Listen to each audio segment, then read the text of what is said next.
Bonjour et bienvenue dans l'émission Côté court présentée par les élèves de Léonard de Vinci de l'Obstiné.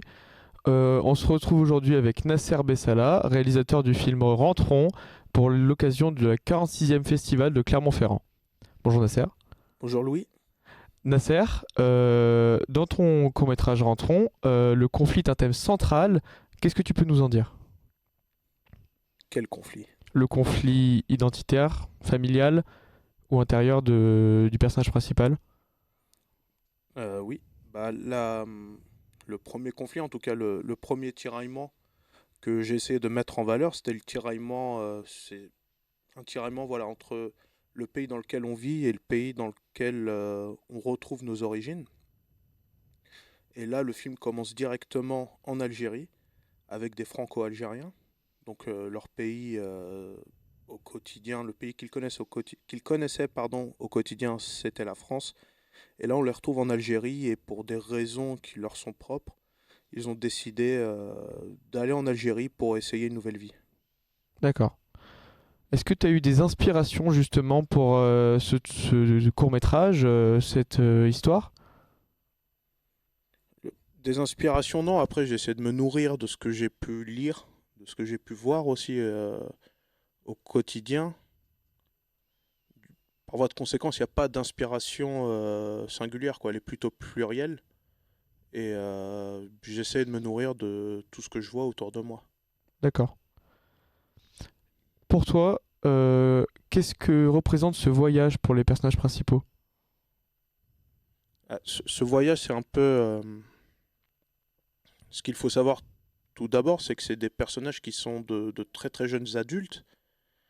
Et durant ce voyage, on peut observer une sorte de rite initiatique à la vie adulte, quoi, le passage à la vie adulte. Et on les voit justement dans leur faiblesse.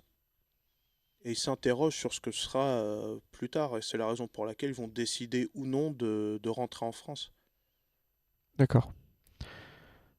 Est-ce que c'est côté casting, est-ce que c'était difficile d'avoir Mela Bédia comme actrice de Nouria dans ton court-métrage?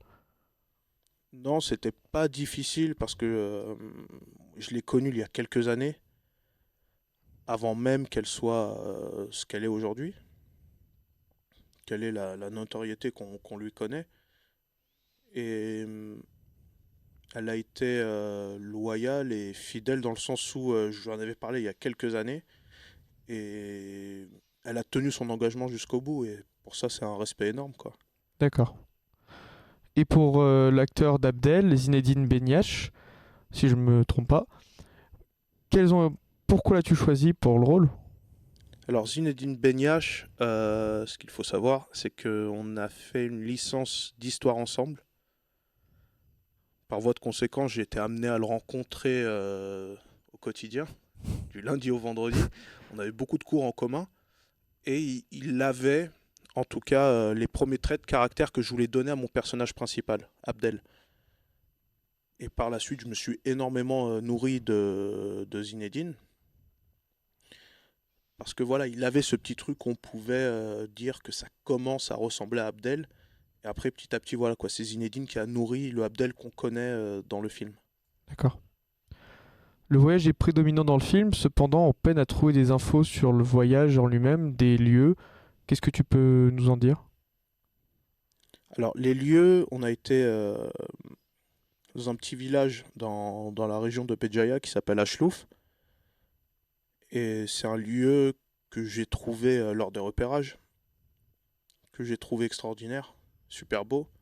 Et ça me rappelait surtout, moi je suis originaire en tout cas du côté de ma mère, je suis originaire d'un petit village, pardon, d'un village qui est dans un département différent.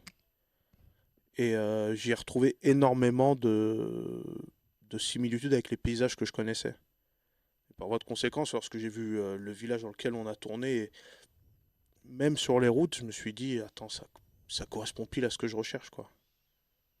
C'est un peu. En tout cas, voilà, ce film, c'est un peu mon histoire dans le sens où ça me rappelle des choses de mon enfance, quoi. D'accord. Justement, le voyage c'est un thème prédominant dans le film. je me suis trompé de question. Quel était le coût total de la production du film? Alors là, je n'ai aucune idée. Les questions d'argent, moi, j'aime pas trop parce que souvent, il y a des soucis derrière, mais il me semble que c'était autour des 80 000 euros, je crois. Et tu sais dans ce qui a été la plus grosse dépense dans le tournage? J'en ai aucune idée. Aucune idée. Ça, c'est des trucs de producteurs. D'accord. Mais est-ce que t'as quand même des souvenirs mémorables du tournage? Des souvenirs mémorables? Oui. Ah, il y en a plein. Mais t'aurais pas une anecdote à nous partager qui te touche particulièrement? Non, j'ai vite oublié que ce soit des bons ou des mauvais moments. Après, il n'y a pas eu tant de mauvais moments que ça. Mais de choses qui m'ont marqué. Non, il y en a pas eu tant que ça. Parce que finalement, moi, ce que je retiens généralement, c'est. Parce que je suis feignant intellectuellement maintenant. J'essaie de retenir une trajectoire globale, quoi. Et la trajectoire globale, elle était oufissime, quoi. On était très fatigués, mais il y avait quelque chose. Il y avait un fond qui était humain, quoi. C'était pas que du business, c'était pas que de la recherche de gloire ou de je sais pas quoi. Avant tout, c'était une aventure humaine. Et ce qui est très intéressant, c'est que la plupart des personnes qui étaient sur le plateau, je les connaissais pas, quoi. Et on a pu se retrouver autour d'une chose. Tous voulaient bien faire, notamment les techniciens algériens, que je connaissais pas du tout. On s'était jamais rencontrés auparavant. Et ils voulaient faire très très bien, quoi. Et ils ont fait très très bien. Après, concernant le chef-op, on s'était déjà rencontrés avant. Et il s'appelle Mathieu Kaufmann. Il est très très chaud. Et c'est.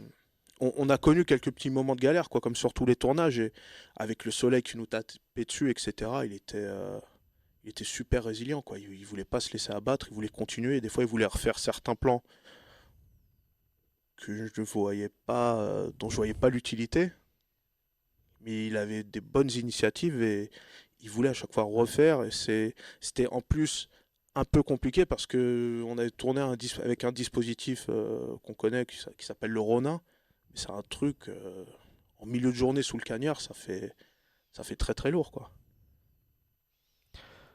D'accord, merci. On passe maintenant à la séquence bon plan. On a choisi un plan de ton film et on voulait savoir ce qui t'évoque, ce que tu peux nous en dire. La séquence bon plan. Ce plan-là, Oui, bah ça illustre tout simplement la petitesse de l'homme face à l'immensité du monde, quoi. Et encore plus dans ce plan-là parce que c'est un moment particulier dans le film. Abdel apprend que sa mère est décédée et il se sent davantage seul. Et c'est ce que j'ai voulu initier. Pardon, oui, c'est ce que j'ai voulu représenter en tout cas à travers cette image. Et cette image est assez particulière aussi parce que dans la religion musulmane, en fait, pour pouvoir prier, il faut se purifier auparavant. Et le fait de rentrer dans l'eau et de faire les gestes habituels permet de nous purifier.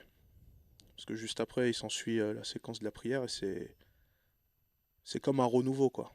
Et ce truc de l'eau où on vient se purifier du passé, parce il est quand même resté en querelle avec sa mère, et ça montre quelqu'un voilà, qui veut aller de l'avant, et il y a tout ce truc-là où, dans la dynamique du film, comme ça, un road movie, quoi, dans la dynamique du film, il s'arrête pas.